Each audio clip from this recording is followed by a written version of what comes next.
My career with Austin Fire Department started in 2006. I just hit my 19th year with the Austin Fire Department. What drew me to the fire service was a passion for the job. I wanted to serve my community.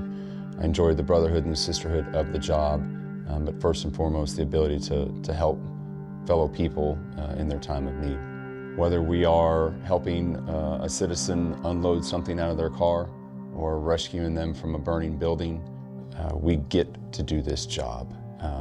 Most of the folks in the Austin Fire Department have a passion to serve.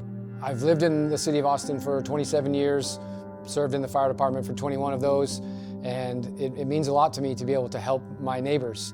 I live in Austin, so it's important to give back. I have 2 little kids. They know the job. They know it's more than just fighting fire. You know, you're helping people when they're sick, when they're having bad days. I think the best way to describe the bond between us and the people we serve is one of trust. They can count on us to be there no matter the emergency, big or small.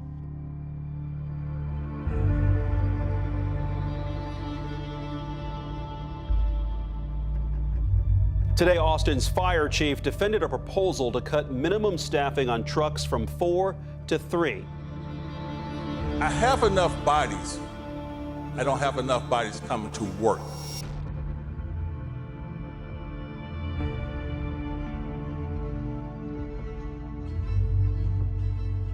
I was betrayed. I felt betrayed. And to have the fire chief say that we have a problem with absenteeism, it was an attack on our integrity. It was an attack on saying that we weren't being truthful. When you are called a liar, or your integrity or your honor is called into question, that hurts. First, I was shocked when I saw the number that they were claiming 39% or whatever the number was. I was really disappointed that our own chief would use those numbers. When I saw the videos of the fire chief talking about absenteeism, I felt angry. I can't imagine that 40% of the fire department isn't coming to shift on any given day. We're angry. There was a lot of distrust. The firefighters are upset that we are being used as political pawns. It wasn't factual. It's very upsetting to all the firefighters that show up, and we risk our health and our lives to serve this community that we all love.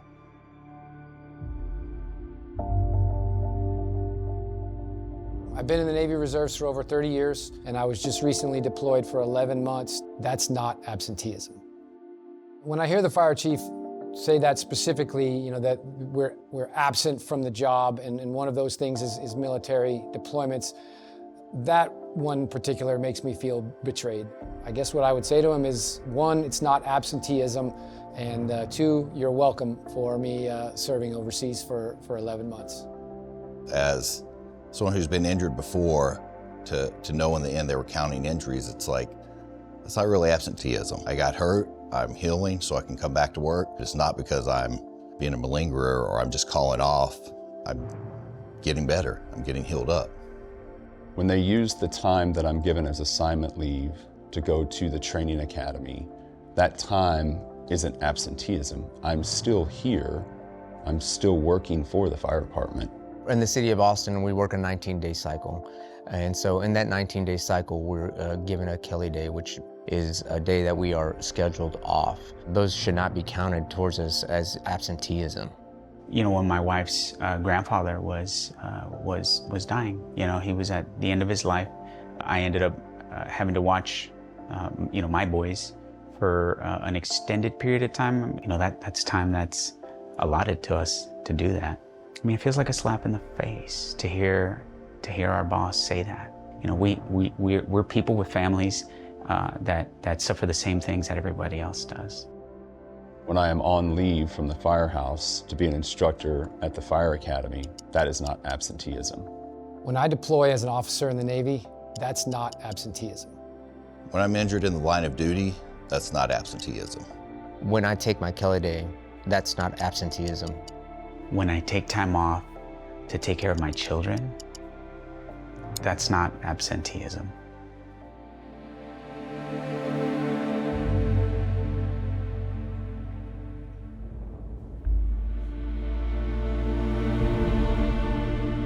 I don't want to balance the budget in a way that makes our firefighters feel less safe. How'd it feel to me when City Council stepped in and said, no, this isn't true? It felt amazing. Thank God that they have the Austin Firefighters backs. They stood with us.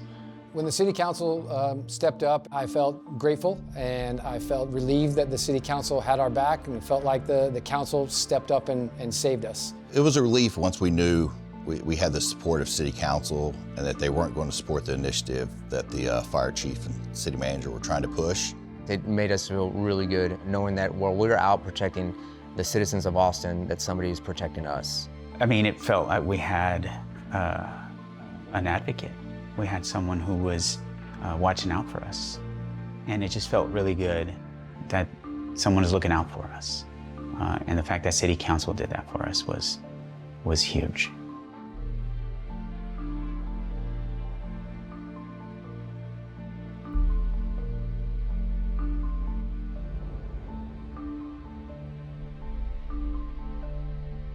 The Austin Firefighters Association is petitioning to solidify 4 firefighter staffing per truck in the city charter.